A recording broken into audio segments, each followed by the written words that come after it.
Me presento, si es que no me ubicabas, mi nombre es Juan Emilio Llanado, yo me dedico hace bastante años a este tema de la parte de tributación y especialmente de auditoría, y he hecho varias charlas de términos de giro porque creo que es un nicho bastante bueno y siempre existen muchas dudas en el proceso propiamente tal del tema.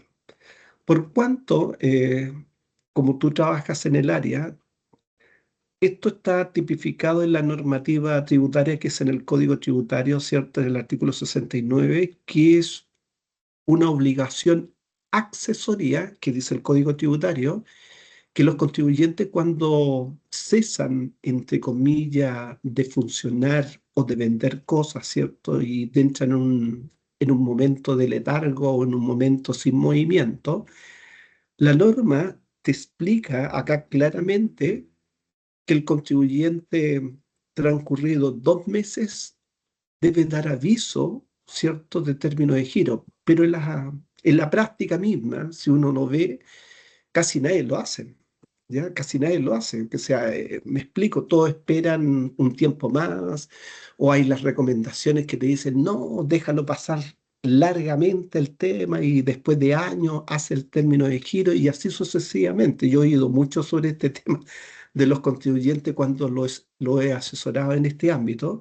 Normalmente siempre dicen, no, si el contador me dijo que dejáramos sin movimiento un par de años y después, ¿cierto?, demos el aviso formal ante el Servicio de Puestos Internos.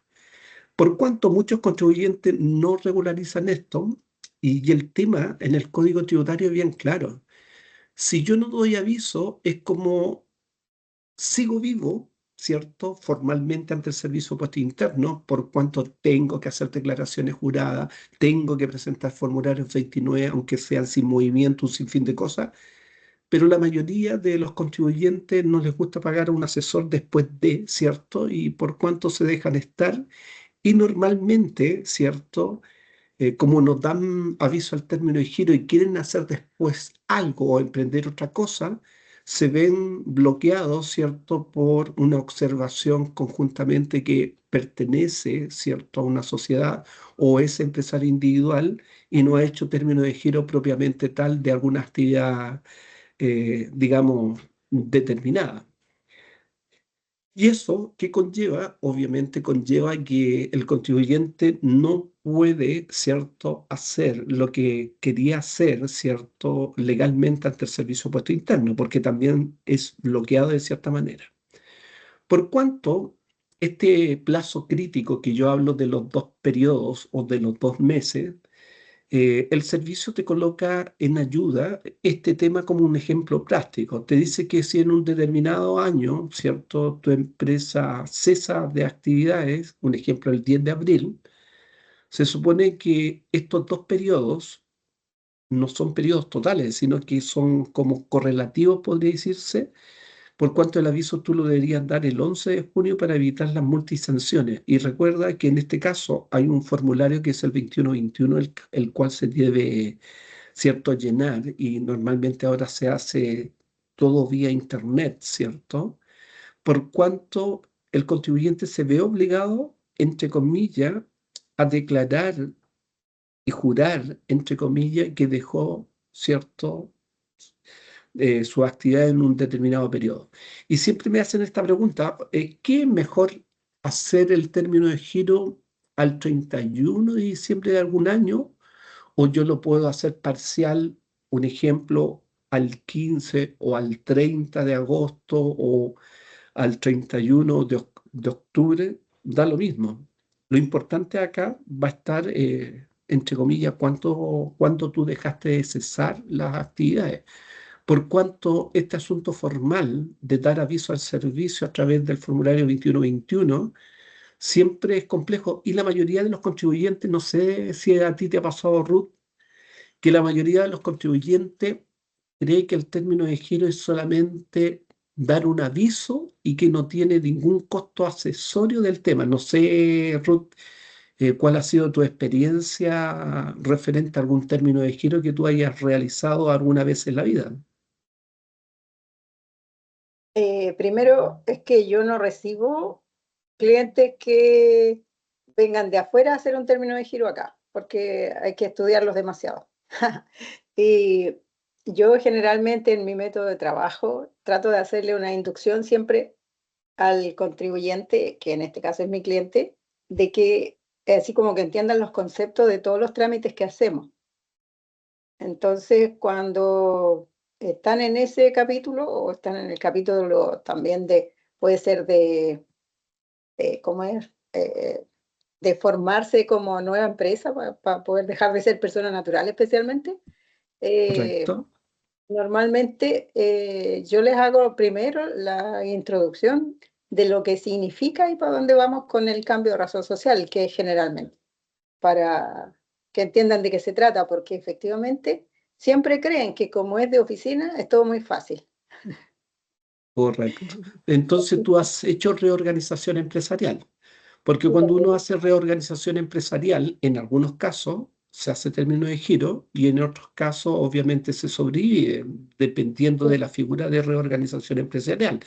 La reorganización empresarial está muy de la mano con el término de giro. En el caso tuyo, Mabel, ¿has tenido alguna vez la experiencia de hacer un término de giro, sobre todo de un ProPyme? sí, ¿Cuál ha sido tu sí, sí, experiencia? profesor. Yo estoy como independiente hace 1 año y meses nomás, ¿ya? Yo toda mi vida fui dependiente. Entonces, como contador auditor, llevar una empresa así, todo el proceso ha sido todo un proceso a mí largo, ¿ya? Nuevo, ¿cierto? Nuevo para mí, porque no es lo mismo ver una parte de un balance de un retail que todo el proceso de una ProPyme, ¿ya? Entonces, he hecho inicio de actividades, término de giro. Hice hace poquito, hace 2 meses, un término de giro y me salió pagar, pero eh, me salió autorizado antes de los meses que supuestamente uno tiene que esperar porque hay un proceso de revisión. Correcto. Entonces, para hacer mi primera vez, profesor Juan, lo hice todo bien y fue aceptado. ¿Ya? Y la contribuyente es una ProPyme 14D3. Y Correcto. eso también me ha costado un poquito aprenderme los 14D3, 14D8. Claro, Yo, a hoy las finales, yo día, igual todo lo llevo contabilidad completa nomás.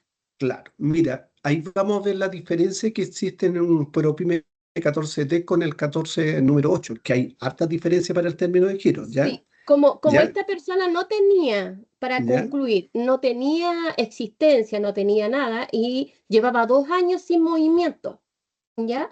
Entonces tuvo que pagar un valor muy ínfimo, que salieron como 30 y tantos mil pesos, no más, nada más. Pero ahora Correcto. estamos a la espera, ya, que Puesto Interno entregue el certificado, que todavía no lo ha mandado. Se Claro, pagó, pero eso claro. creo que se Después nace demora. justamente el certificado donde te acredita que finalmente el proceso, ¿ya? El proceso finiquitó, ¿ya? Sí. Finiquitó, Y ahí yo tengo la pregunta para usted. ¿ya? Como Dígame. este proceso es nuevo, yo hasta noviembre, yo hice declaración F29 sin movimiento. Ya una vez aceptado, que se aceptó ahora en diciembre, en los movimientos de diciembre, no debiera de hacerlo, ¿no es cierto? Porque ya fue No, aceptado y no, pagado. Entonces exacto. Y yo doy además por que, hecho, profesor, doy por hecho y termino con esto de que yo ya no puedo hacer ningún movimiento más en puesto interno. claro, ¿y cómo tú lo compruebas? Cuando tú ingresas con la clave, ¿cierto? Y el root del contribuyente, y te vas al historial, y vas a la parte de término de giro, o vas a la Ya. actividad económica, ahí te dice si estás activo o hiciste término de giro. Si hiciste término de giro, te va a decir sí, hizo término de giro con tal fecha. Ah, ya. Entonces, tú lo puedes comprobar de varias formas, pero el certificado que te van a enviar, entre comillas, es como el certificado que a ti te acredita que ya finalizó el proceso por parte del ente fiscalizador y que te da como fe. Es como cuando yo inicio actividades, ¿cierto? Y Ah, ya. nace el famoso 4405, el formulario, que Sí, tú lo haces por internet y después por correo a ti te llega un certificado timbrado por el Servicio de mm, Puestos Internos sí, diciéndote que tú iniciaste ¿cierto? Y certificando que ya eres activo para el servicio puesto interno. Correcto. Claro. Ahora, ¿por qué es tan importante esto desde el punto de vista? Recuerda que si yo no hago esta formalidad de 2 periodos, después nace una multa del artículo 97, número 1, que es de una UTM. Claro, una UTM uno dirá no es mucho, ¿cierto? Y si uno lo paga por internet, te condonan casi el 70 y Sí, tanto por ciento y te sale sí, mucho más barato.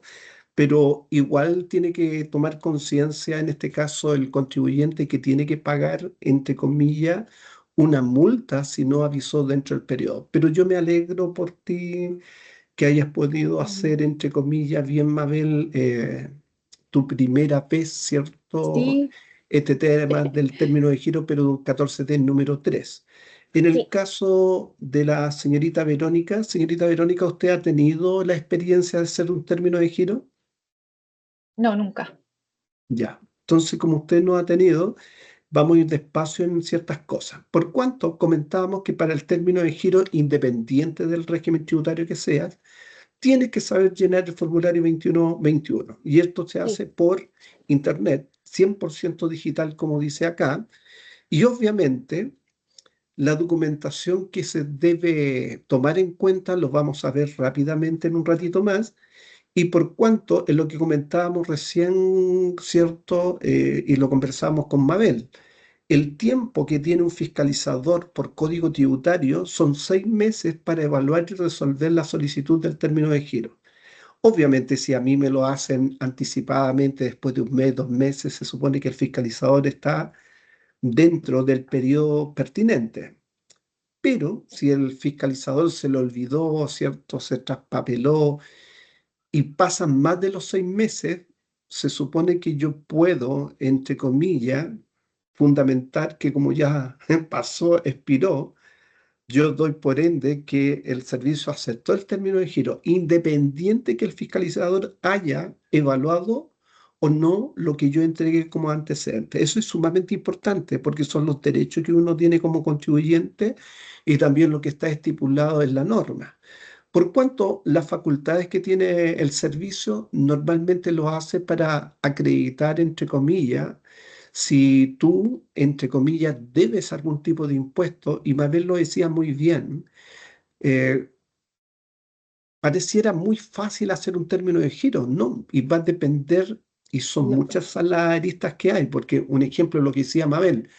¿Qué pasa si un contribuyente, cierto, por saldo le quedó mercadería o le quedó un activo fijo todavía en la contabilidad, cierto? Nosotros sabemos que los ProPyme, entre comillas, deprecian en forma automática, cierto, instantánea, como se dice en el artículo 31, número 5 bis, pero cuando uno hace término de giro, a ti te piden, ¿cierto?, hacer una reestructuración de ese activo fijo y llevarlo a un valor libre con las correcciones monetarias y de acuerdo a la depreciación del servicio en el momento en que tú vas a dar de baja, entre comillas, el activo fijo. Entonces cambia la modalidad de contabilidad en el término de giro. Entonces es bien especial porque en la norma, si ustedes se dan cuenta, cuando tú ves un ProPyme, dentro de las características te dice que un ProPyme, si no sobrepasa las 50.000 unidades de fomento de ventas promedio, no tiene, entre comillas, yo digo, la necesidad de declarar el capital propio tributario simplificado.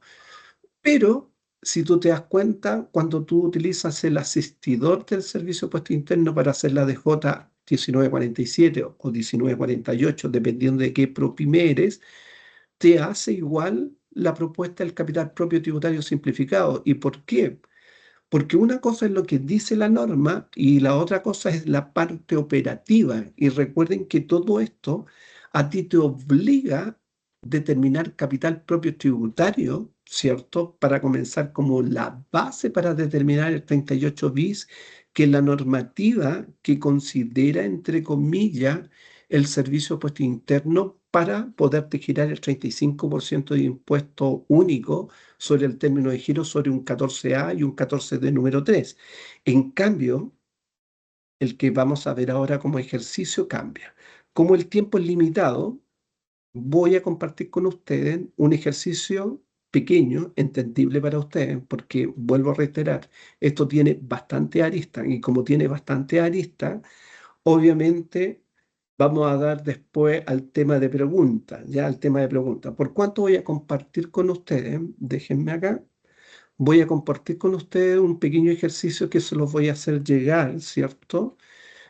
A través de Cristian para que se lo envíen, ¿cierto? A ustedes para que lo puedan tener como un material de ayuda, porque los materiales siempre ayudan. Yo siempre Sí, digo, todo ayuda, ¿ya? Aquí tenemos, para poder entender, ¿cierto? Un pequeño contribuyente. ¿Se puede ver ahí, por favor, que alguien me diga el Excel? sí, profesor. Para que pueda ser entendible esto, vamos a colocar las cosas más sencillas. Recuerden, y un recuerdo nomás, que un PROPYME transparente, ¿cierto? O régimen de transparencia número 8, la primera característica no paga impuestos de primera categoría. Es la primera característica, ¿ya? Es sumamente importante. Segunda característica importante para un término de giro, no tiene registros tributarios empresariales, ¿ya? No tiene registros tributarios empresariales. Tercera característica que hace distinto el término de giro con otra cierta modalidad de régimen tributario, que acá existe, ojo, el ingreso diferido. Entonces el ingreso diferido no existe en los demás regímenes tributarios, solamente existe en el 14D número 8. ¿Y qué es lo que son los ingresos diferidos? Son los saldos que a mí me quedaron por el antiguo régimen 14 o por el antiguo régimen renta atribuida 14A, antiguos que estaban hasta el año 2019 y que se transformaron en ingresos diferidos y que yo puedo diferirlo en 10 periodos. Por cuanto si alguien va a hacer el término de giro en el año 2024, 2025 y tiene ingresos diferidos, tiene que declararlo en un término de giro de un 14D número 8 que no existe, vuelvo a reiterar, en los demás regímenes tributarios. Entonces, tiene hasta ahora tres características que los demás regímenes tributarios no tienen. De nuevo, lo repito por favor. Primero, no paga impuestos de primera categoría, por cuanto no hay una tasa de impuesto, ¿cierto?, para este tipo de contribuyentes. Segundo, no lleva registros empresariales, ¿ya? No lleva registros empresariales.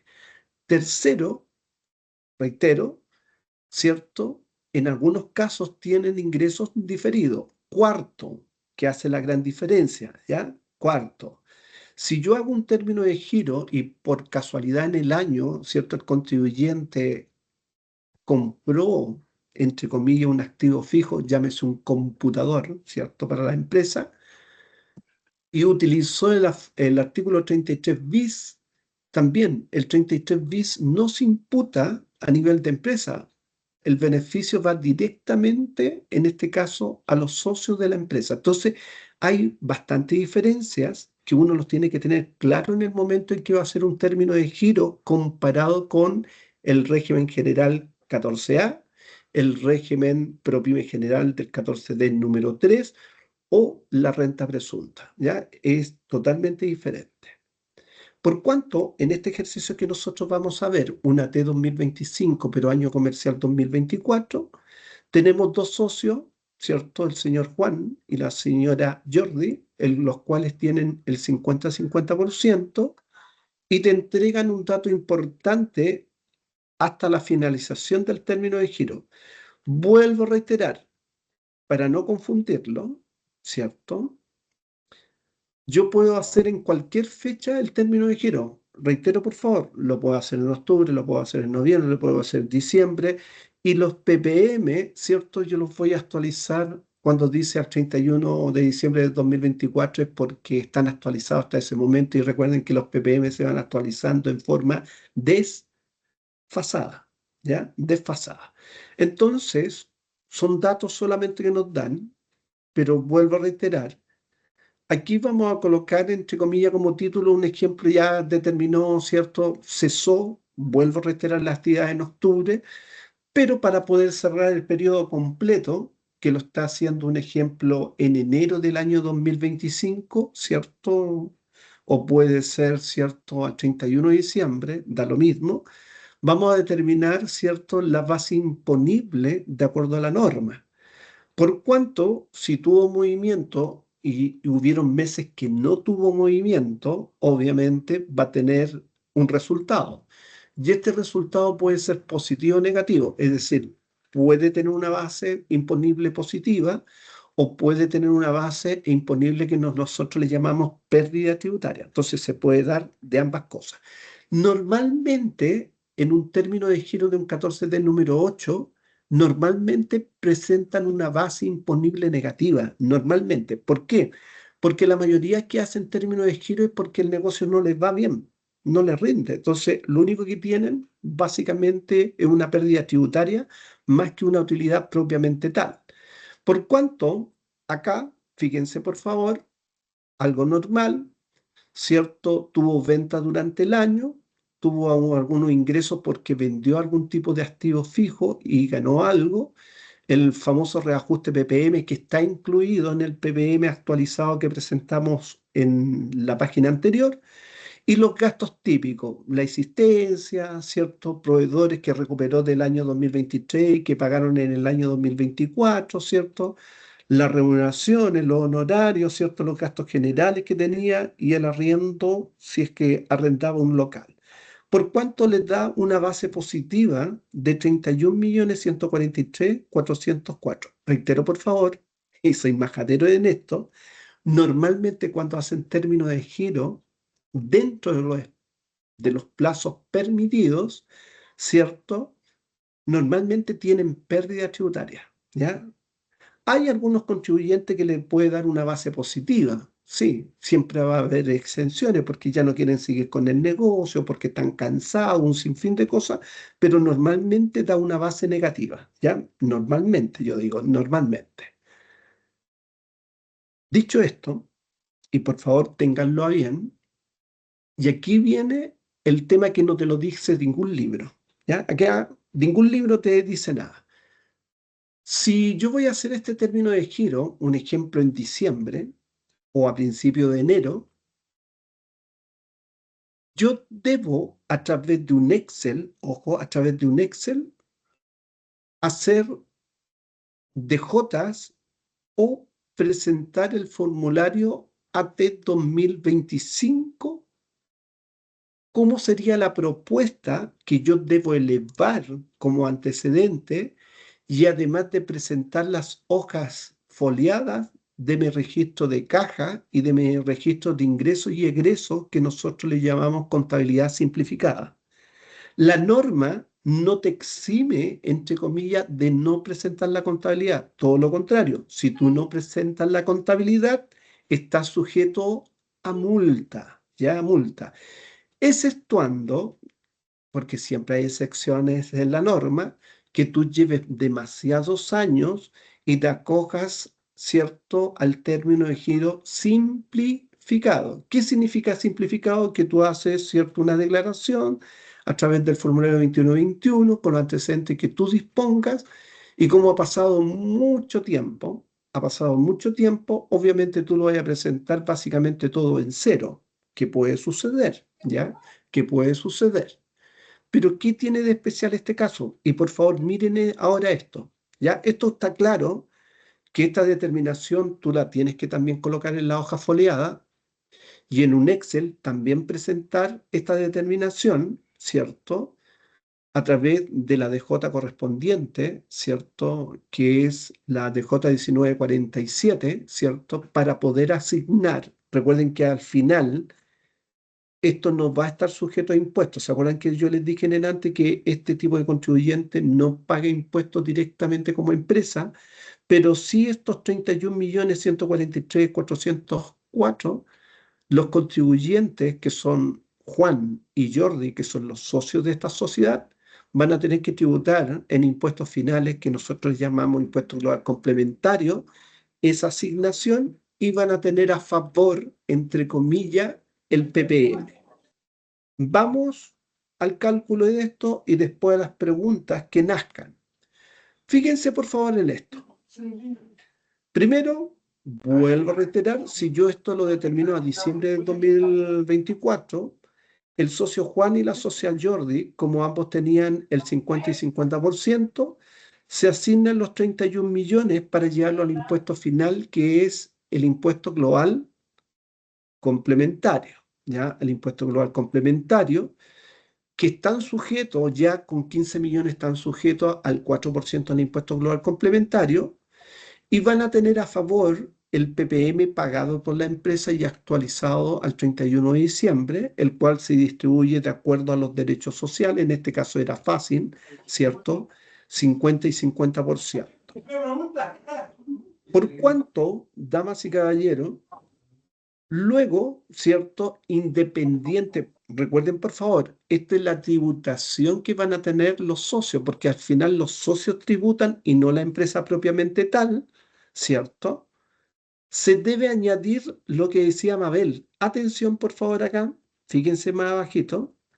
Acá yo hago una simulación haciendo un supuesto, porque no tenemos, vuelvo a reiterar, los registros, y recuerden que aquí no hay registro de contabilidad completa, sino que normalmente los ProPymes transparentes llevan, entre comillas, una contabilidad simplificada, pero igual yo tengo que hacer, entre comillas, un historial de esto.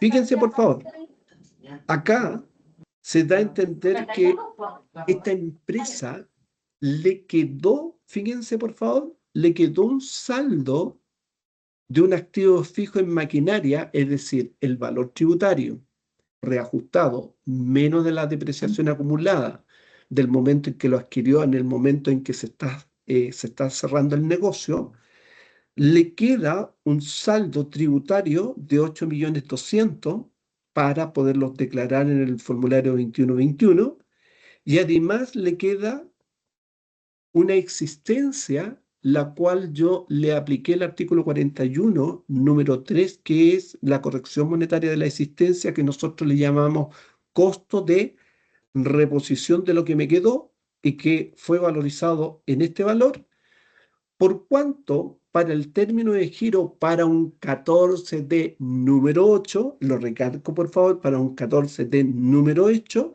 me va a dar una base. Y esta base también la distribuyo el 50% para Juan y el 50% para Jordi, por cuanto el valor original asignado por el término de giro, ¿cierto?, de la base imponible, le tengo que sumar ahora el 50%, ¿cierto?, de los 13.330.000, y me va a dar un total, ¿cierto?, que aquí está la asignación, ahí está el 50% de esos 13 millones, y para eso, pero estoy dando como ejemplo Juan. Entonces Juan tiene que declarar los 15 millones más, ¿cierto?, estos 6.650.000, los sumo y me da una base que yo debo colocar, ¿cierto?, y, entre comillas, declarar en mis impuestos finales como formulario propiamente tal, como persona natural, como socio de Juan, ¿cierto?, esa cantidad para pagar el impuesto global complementario. Entonces, en otras palabras, para poder resumir de lo que hemos visto, como este contribuyente es un 14D número 8 transparente, no sigue la regla general del artículo 38 bis, como lo sigue el 14A y el 14D, que ellos deben determinar a través del capital propio tributario, a través del remanente que le quede, ¿cierto?, en los registros empresariales, los SAS que le quedan, ¿cierto?, sumar todo eso y determinar la base de término de giro. Por cuanto el término de giro de un 14D número 8 es totalmente diferente a un ProPyme 14D número 3 o a un 14A semi-integrado. Entonces, si se dan cuenta, al final, ¿quién va a tributar? ¿Quién va a pagar impuestos? La persona natural que constituye, entre comillas, la sociedad que está haciendo término de giro, ¿ya? Término de giro. Por cuanto dicho esto, ¿cierto? Voy a dejar de compartir por mientras, por favor, y voy a ir a responder preguntas que ustedes tengan, ¿cierto?, de dudas, ¿cierto? De temas de inquietudes, ¿cierto? O de lo que ustedes han vivido. En el caso de Mabel, Ruth y Verónica, y Manuel también que está incorporándose a esta charla de hoy día. Entonces, quisiera saber si ustedes quieren hacer algunas preguntas o salir de las dudas de algunas de las cosas que expusimos a través de la PPT y de este ejercicio simple, entendible para ustedes. Recuerden, cada contribuyente un mundo. Esto se dificulta si el contribuyente, vuelvo a reiterar, tiene ingresos diferidos, si tiene empresas asociadas donde percibió dividendos con SAC, con o sin restitución, si compró un activo fijo dentro del periodo que está haciendo el término de giro o dentro del periodo que él tuvo y está haciendo el término de giro, ¿cierto? Solicitó el beneficio de la devolución del artículo 27 bis. Todas esas figuras tributarias cambian totalmente lo que yo expuse ahora. ¿Por qué? Porque cada situación es un mundo, entre comillas, cómo te va a cambiar el formato para hacer el término de giro, sobre todo de esta empresa de un 14D número 8. Entonces, dicho esto, quisiera saber Ruth, Mabel, Verónica y Manuel si tienen algunas preguntas relacionadas. Aprovechen que son gratuitas las consultas, son gratuitas, Profesor, yo tengo una ¿sí? pregunta. ¿Qué diferencia hay cuando una empresa tiene, cuando uno hace el cálculo y sale positivo y sale negativo? Es Eh, simple, mira, si sale negativo le conviene a los socios. ¿Por qué? Porque nos van a pagar impuesto global complementario. Si tú te diste cuenta, en este caso, porque yo lo coloqué positivo y un positivo bajo, porque tampoco, sí, entre comillas, estamos hablando que no es un monto descomunal, sino un normal de los ProPymes transparentes, es porque vas a pagar impuesto global complementario. Entonces, acuérdate que el global complementario va de un 4 a un 40%. Entonces, entre más te asignen a ti como persona natural, más impuestos tú vas a pagar en el global complementario.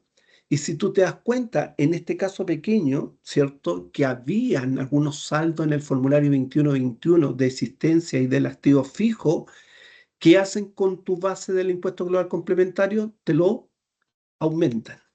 Y al aumentarte, ¿cierto? Te aumenta la base asignada y tal vez vas a tener que pagar, tal vez tendríamos que ver la tabla en qué tramo cae, ¿cierto? El tema que te pueda subir de un 4 pueda subir a un 8% de impuestos que tú debes pagar en los impuestos finales.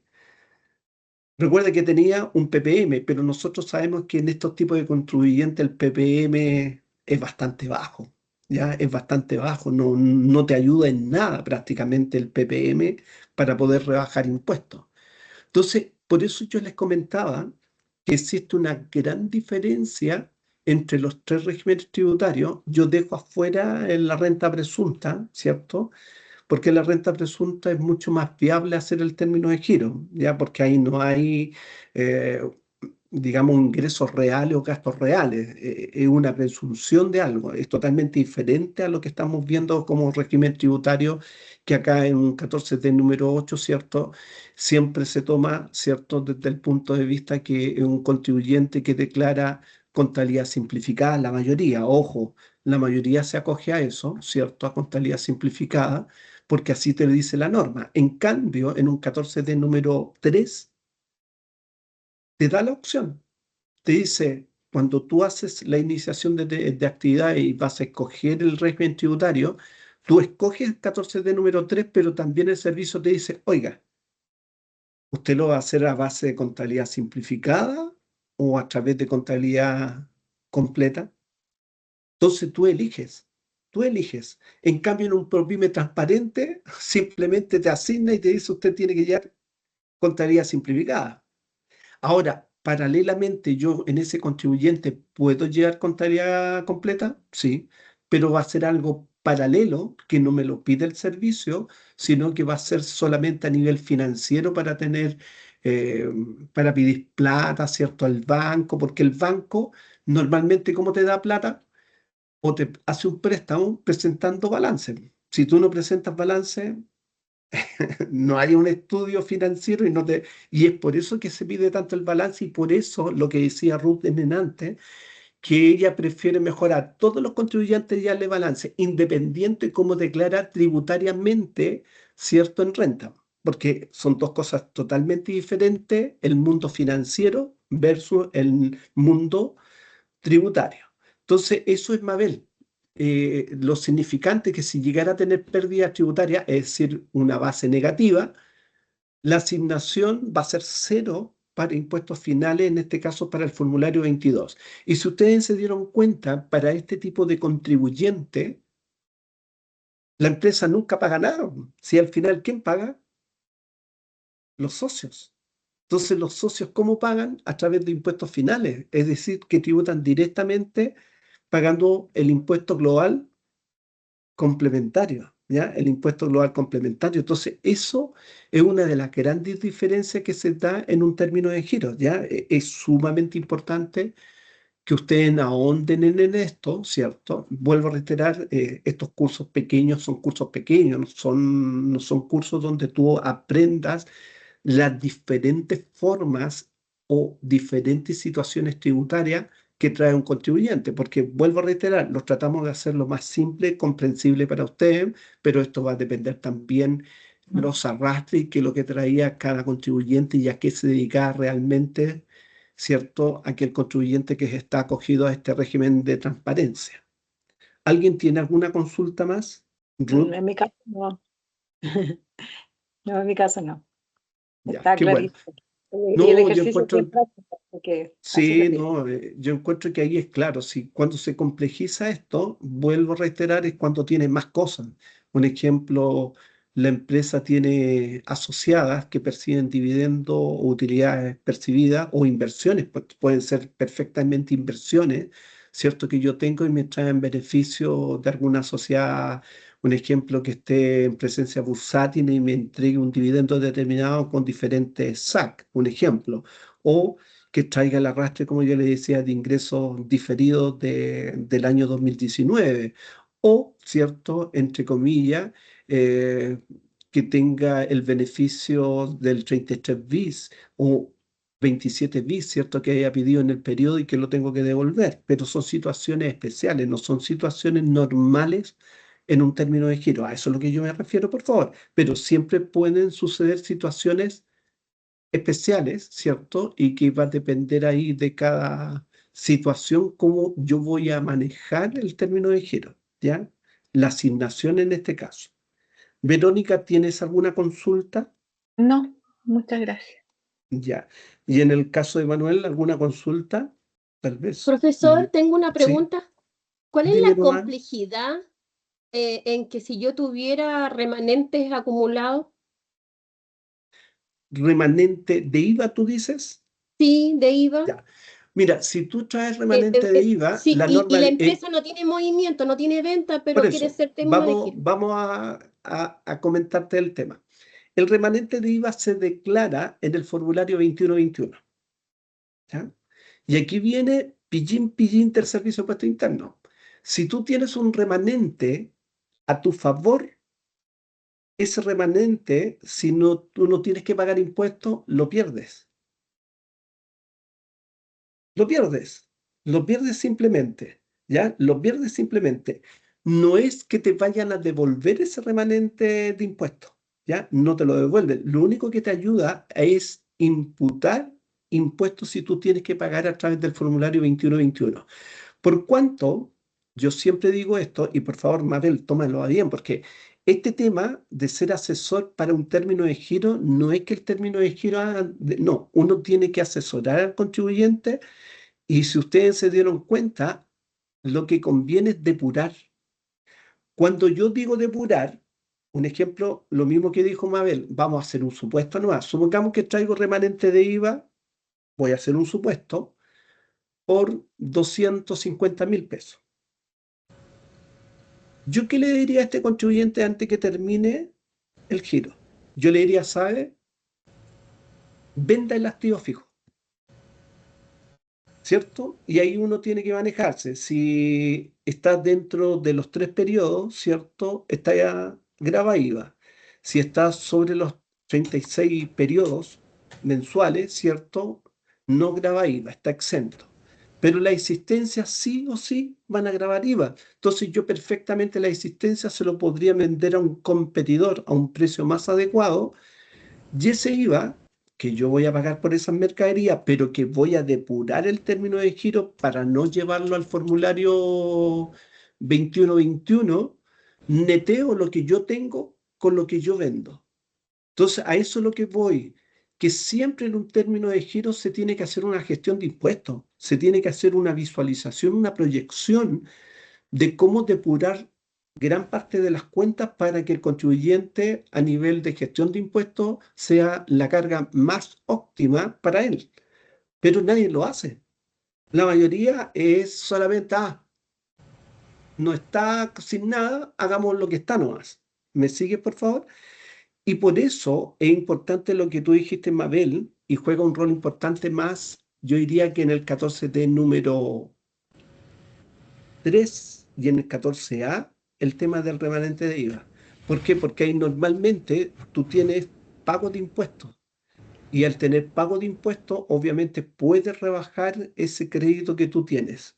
Manuel, ¿alguna consulta? Que veo que ahí estás como tratando de activar tu micrófono. Buenas tardes, profesor. No sé si me Sí, buenas escucha. tardes. Sí, te No escuchamos. podía activar mi micrófono, pero no tengo consulta. Lamentablemente tomé el- el- la clase en la mitad y no pude ver el final. Supongo que esto lo dejarán eh, Grabado, grabado. Y claro, lo otro grabado. es, Sí. ¿se va a hacer algún curso un poco más intenso Mira, de a término de mí giro? claro, mira, a mí Cristian me pidió hacer un curso práctico, no teórico, práctico de términos de giro del 14A, del 14 de número 3 y del 14 de número 8 con situaciones complejas, no habituales, porque seamos honestos, Manuel, si un contribuyente trae todo cero, hacer el término de giro es fácil, po. Yo como siempre digo, es fácil. El tema es cuando tú tienes un cliente y trae ciertas situaciones que tú debes analizar. Esto mismo de lo que estábamos entregando ahora de la gestión de impuestos. Los libros no te lo enseñan en ningún lado, po. En ningún lado te enseñan que tú tienes que hacer un preestudio del término de giro y que tú cobras por eso al cliente. No está dentro del trabajo, entre comillas, del término de giro, sino que tú debes cobrar por eso. Por eso cuando alguien te viene y tú quieres tomar un término de giro, tú le dices, mire, yo le puedo hacer un estudio de factibilidad, pero yo le voy a cobrar, un ejemplo, 2 UF o una UF y media por hacerle ese estudio para ver qué es lo que le conviene, orientarle, ¿cierto?, del tema antes que tú tomes el término de giro y digas, no, yo lo puedo hacer, hagámoslo. No. Y eso es tiempo. ¿Me siguen? Entonces ustedes tienen que acostumbrarse que al igual cuando una persona quiere orientación para la iniciación de actividades, tu tiempo, tienes que cobrar plata. Aunque sea una UF, tienes que cobrar plata. No puedes dar tu conocimiento gratuito y todo el mundo quiere todo gratuito. No, esta cuestión es bien simple. Tu conocimiento se paga, ¿ya? Y eso es un mal que hay de la mayoría de los contadores, que cuando alguien quiere hacer iniciación, le entregáis todo en bandeja y no cobráis absolutamente, pero tú estás, entre comillas, ocupando tu tiempo y tú tienes que cobrar algo, ¿ya? Tienen que acostumbrarse a eso. Recuerden que el término de giro es un nicho bastante bueno para las lucas y sobre todo Ruth, que ella no tiene la política de recibir cachos. Cuando yo digo cachos, es porque ya vienen con problemas y hay que arreglar. Y a mí me gustan los cachos porque en los cachos tú cobras más plata, po. Y yo Sí, creo que po, uno aprende también, profesor. claro. No, si los cachos, a mí me gustan los cachos porque tú cobras más plata y uno es sincero, porque esto mismo, yo le digo, mira, yo te voy a cobrar 50 por asesorarte antes y decirte la verdad. Después tú tomas la decisión del término de giro. Pero uno, entre comillas, va aprendiendo a través de la vida que el tema de un término de giro es, tú tienes que cobrar tu buena platita comparado con la iniciación o ya contabilidad, hacer un balance. Un término de giro se debe pagar, ya se debe pagar. Y hay muchas personas que están dispuestos a pagar, ¿cierto?, un determinado honorario, ¿cierto?, para poder regularizar esto y quedar bien. Si no, se lo sigue comiendo, entre comillas, la patente municipal, pues. Si ese es otro cachito de los términos de giro, po, que nunca se tocan. Entonces, también yo puedo hacer un término de giro retroactivo, es decir, el contribuyente terminó su actividad, voy a poner un ejemplo, septiembre del año 2021, yo podría hacer el término de giro por el año 21, sí, po, y no hacerlo ahora. Que sea, lo hago con la fecha de ahora, pero el término de giro lo hago con la fecha del periodo 2021 a 2022, yo lo puedo hacer perfectamente. Y evito que pague multa, intereses y otras cosas más que no presentó durante todos los periodos tributarios, que debe tener irregularidades. Aprendan eso, por favor. Eso no te lo entrega ningún libro, lo entrega la No, experiencia. yo, profesor, mi término de giro lo hice en noviembre, perdón, en octubre lo hice, pero con fecha 2021. Sí, Y me lo aceptaron en noviembre. claro. Por eso yo te digo, se puede. Y la gente no lo sabe, ¿no? Entonces tú ahí, por eso tú cobras tu buena plata, porque cuando tú le dices, le haces un estudio y cobraste antes, mire, usted tiene todas estas irregularidades, tiene todas estas multas hasta el día de hoy día. Quiere evitar esas multas que equivalen, un ejemplo, a 500.000 pesos, yo le cobro tanto y no va a pagar esas multas. Y te apuesto que te aceptan al tiro pagar 700, 800 lucas por el término de giro, que es simple. Parece que cobré muy barato. Sí, sí. Por eso Y yo mi les digo, primera ustedes vez. van a... Del curso, Manuel, sí, se va a hacer. Yo creo que se va a hacer pasadito febrero, porque toda la mayoría anda en otra hora. En el mes de enero, febrero y marzo, todos andan en otro, preparando renta, preparando esto.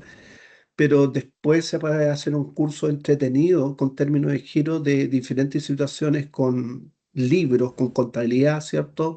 Real, pues no, ¿para qué hacer cursos chiquititos que te enseñen un Excel entendible? No, tiene que ser un curso donde tú aprendas con la contabilidad, donde se saca esto, cómo se tiene que hacer y todo lo demás. Sí, va a venir, Manuel, ¿ya? Va a venir. No va a ser tan caro tampoco, sí, es puntual, ¿ya? Ok, gracias, profesor. Ya, pues. Eso sería por mi parte, porque sigo trabajando. Yo amanezco trabajando, no me puedo quejar, me ha ido muy bien.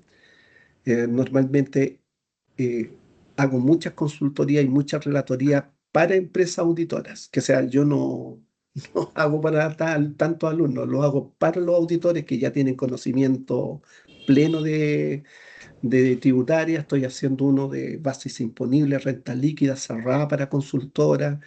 También hago para universidades, hago diplomados para universidades de diferente índole tributario, IVA, renta, más todos los talleres, obviamente, de operación renta. Entonces, pégate, ¿no?, como yo digo, y a mí me gusta esto, ¿ya? Me gusta esto, me gusta explicar, porque como llevo más de 20 y tantos años en el ámbito, obviamente uno va aprendiendo. Como yo digo, todo se aprende en la vida. Y los términos de giro se aprenden. Sí, uno se tiene que traer, como a Abel. Por cuanto, Verónica, yo encuentro que algún día te va a tocar a ti tomar un contribuyente y vas a tener la seguridad de poder hacer un término de giro, al igual que Manuel y Ruth, que lo hace, obviamente, ¿cierto? Y atreverse, Ruth, a tomar cachitos, porque vuelvo a reiterar, Ruth, en los cachitos hay plata. Yo siempre digo, hay plata, ¿ya? Hay plata, ¿ya? Para mí ha sido un gusto. No he podido hacer